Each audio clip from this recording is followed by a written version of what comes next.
Hello. So my name is Papri Ghosh. I am assistant professor from CSE Data Science Department from Worli Institute of Technology. Today I am going to offer theory of computation (TOC). So these are reference books.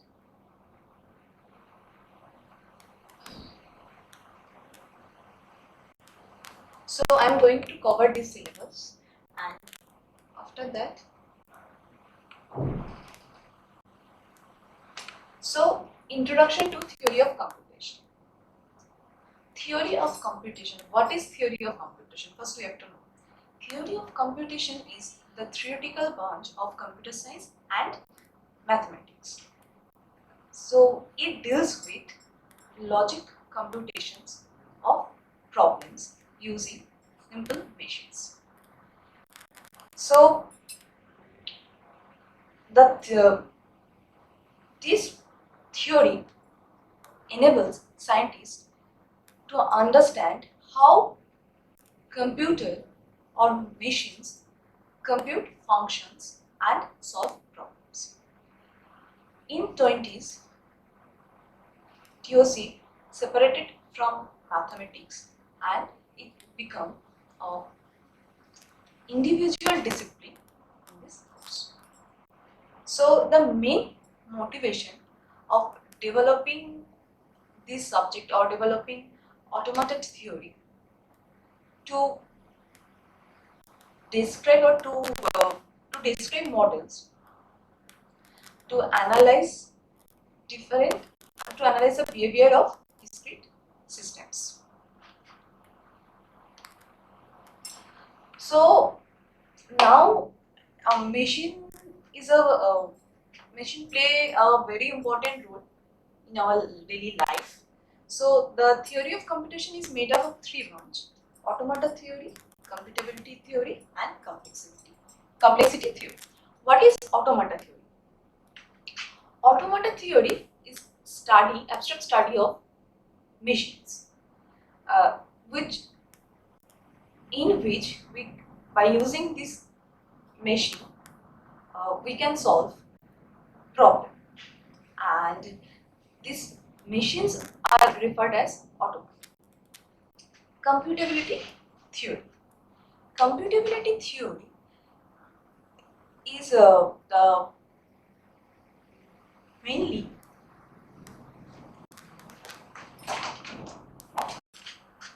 computability theory.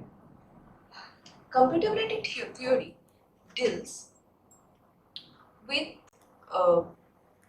deals primarily with the questions of extent in which the problem is solvable on computer.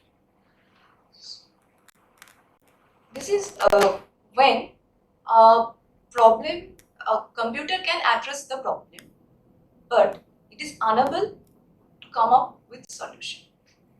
Complexity theory. Complexity theory not only considers how to solve the problem, it how efficiently the problem can be solved, and the problem can be solved with two major things. One is space complexity and other one is time complexity. So first we have to know what is time complexity.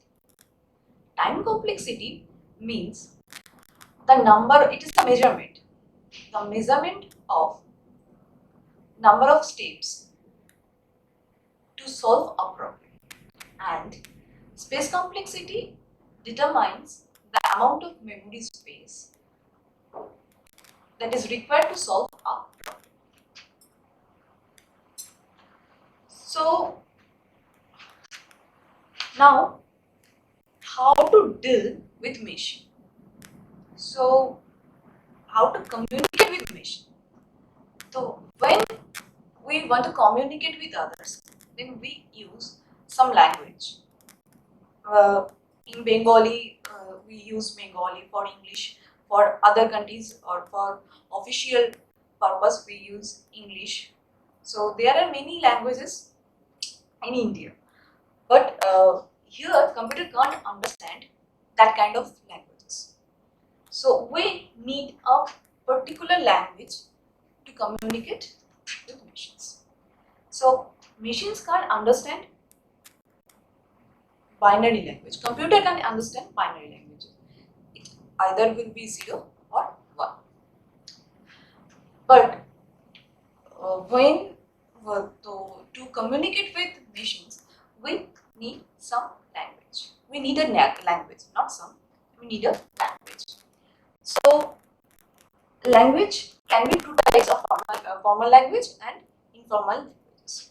Because when we deal with professional things, then we comes with formal language. Otherwise, we use informal language. So first, when we want to describe a language, first we need some mathematical definition of language. So first, symbol. Symbol is nothing. It can be a character. It can be a character, token, basic building block. It can be any symbol we call uh, symbol. So in English, symbols are letters, and here we use this symbol as alphabet. So what is alphabet? An alphabet is a finite non-empty set of symbols. So every language has its own alphabet. In English, there are 26 alphabets. And in TUSC, we use sigma for denoting the alphabet. So here sigma is 0, 1. That means we are using two symbols 0 and 1. And for English, there are A to Z symbols. String. What is string? String means collection of symbols or collection of letters. So in English, we call them word, but here we call it string. So using AB, we can create AA, BB, AA, B.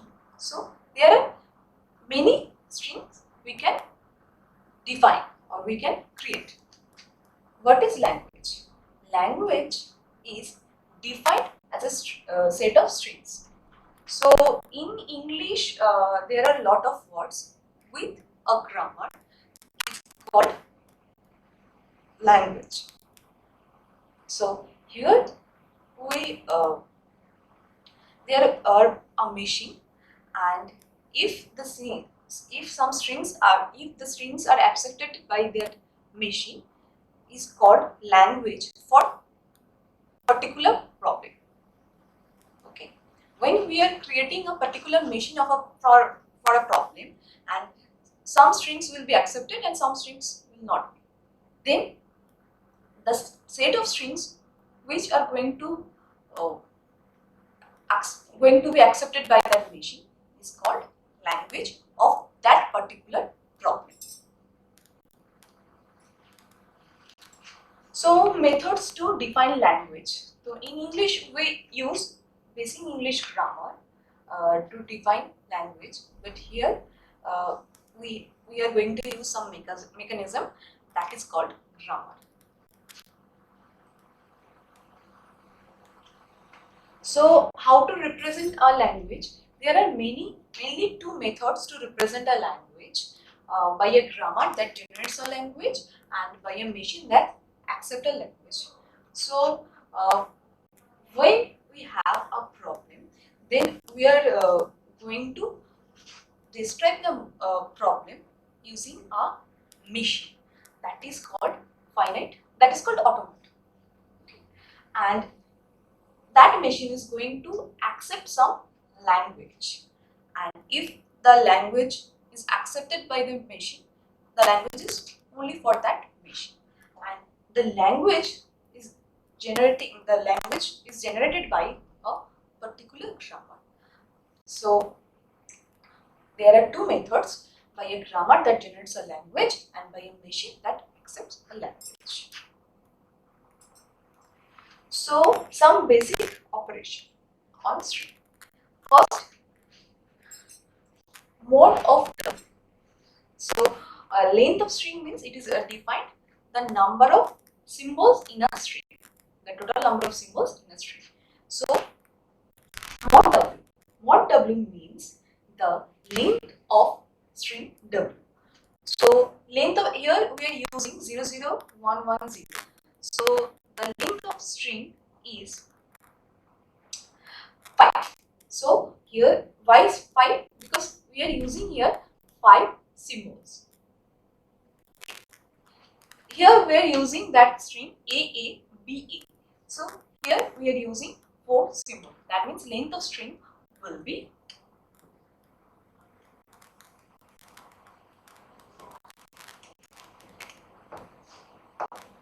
4 and 010. That means the length of this symbol, this string, the length of this string will be 3.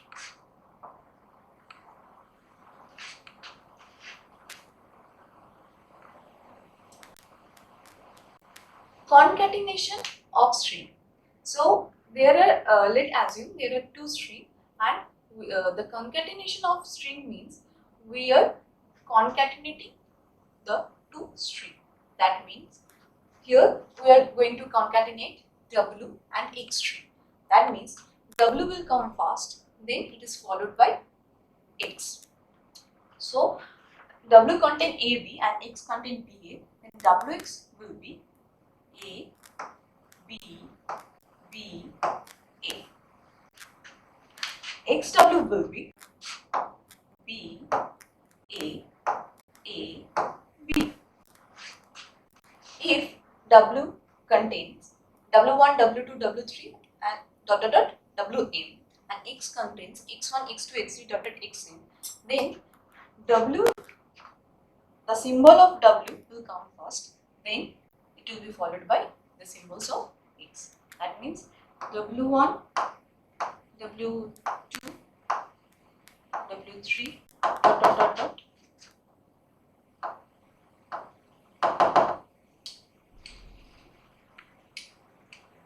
dot dot W M, then X1, X2, X3 X8, and WX is the then the length of the string WX will be the length of W plus the addition of the length of W and X. That means here W contains M symbols and X contains N symbols. Then WX, the length of the string WX will be M plus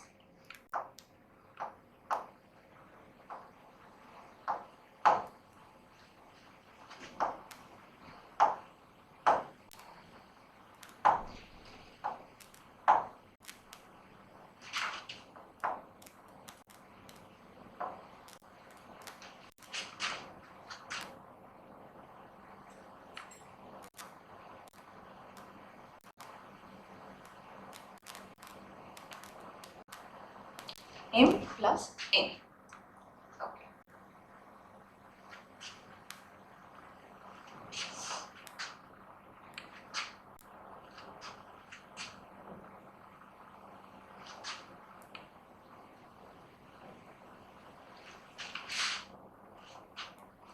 Reverse of string.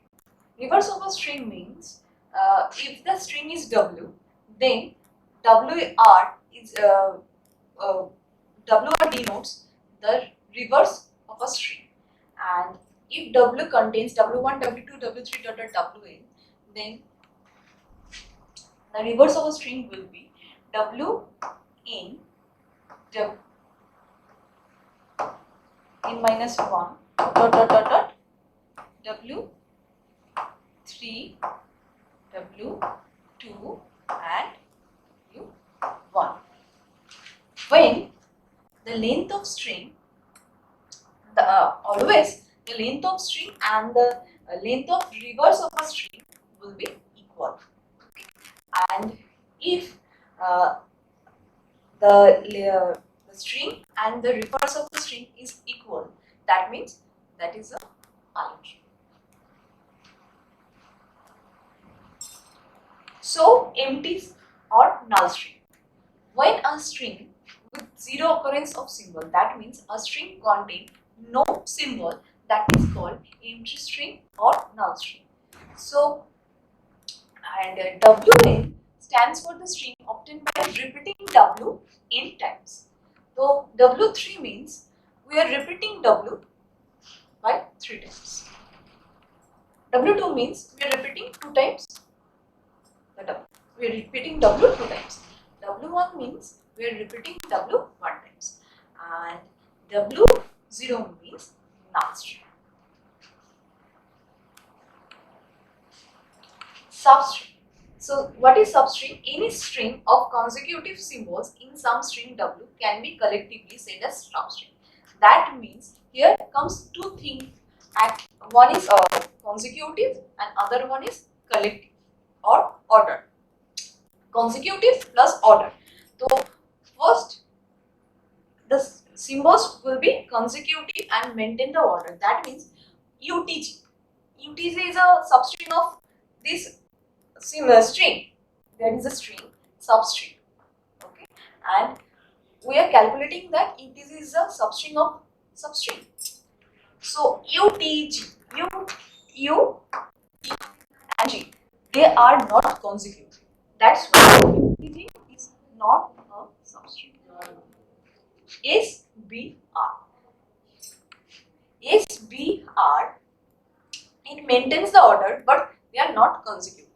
So also SBR is not a substring. RTS. RTS doesn't maintain the order because it is in reverse. That wise RTS is not a substring. STR. STR maintains consecutive and order. That's why STR is substring and SBR is also substring. And null string is also a substring of substring. Consider a string gate and find the total number of substring possible. So, first substring can be epsilon, that means null string. Then only G. Null string means the length of substring will be 0. It can be. After that, G. The length of substring will be 1. G, A, T, and E. Here, the number of the length of substring will be 1. After that, we are calculating the length of substring will be 2. That means G, A,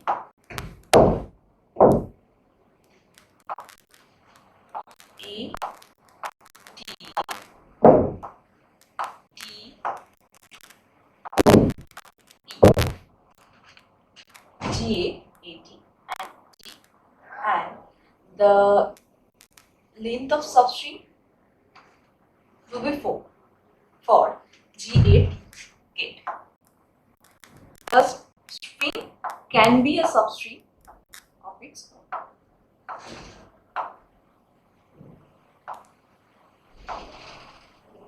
So here the total number of substring possible 1, 2, 3, 4, 5, 6, 7, 8, 9.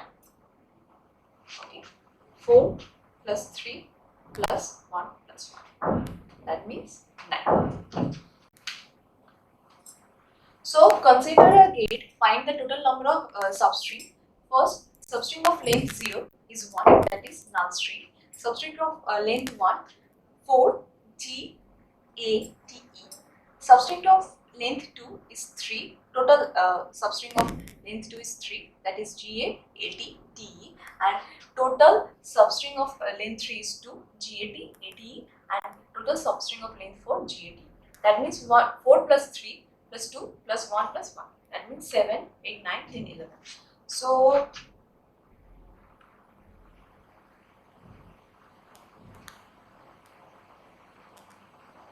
Oh, sorry, we haven't used here the length of substring will be 3. That is G A T and A T E.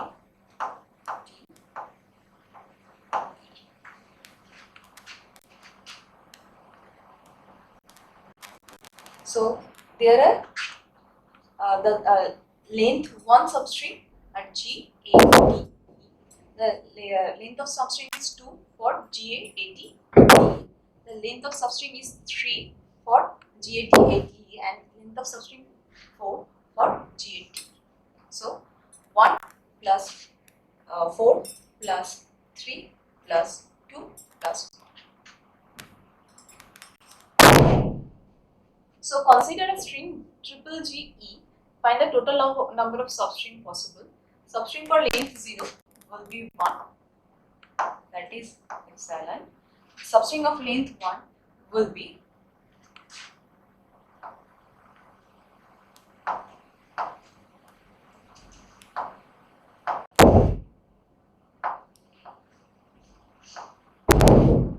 so here we can use only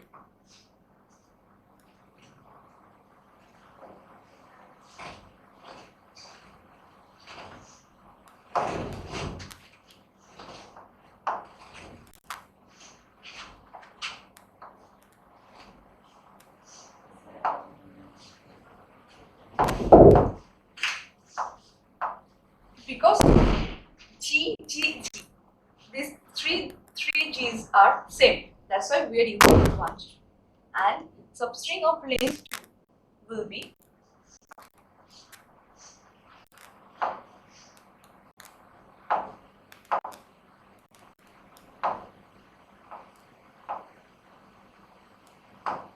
GG and GE. Okay, and substring of length 3 will be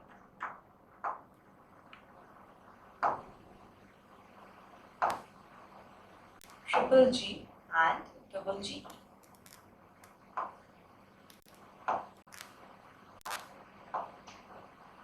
That means 2. And substring of length 4 will be 1.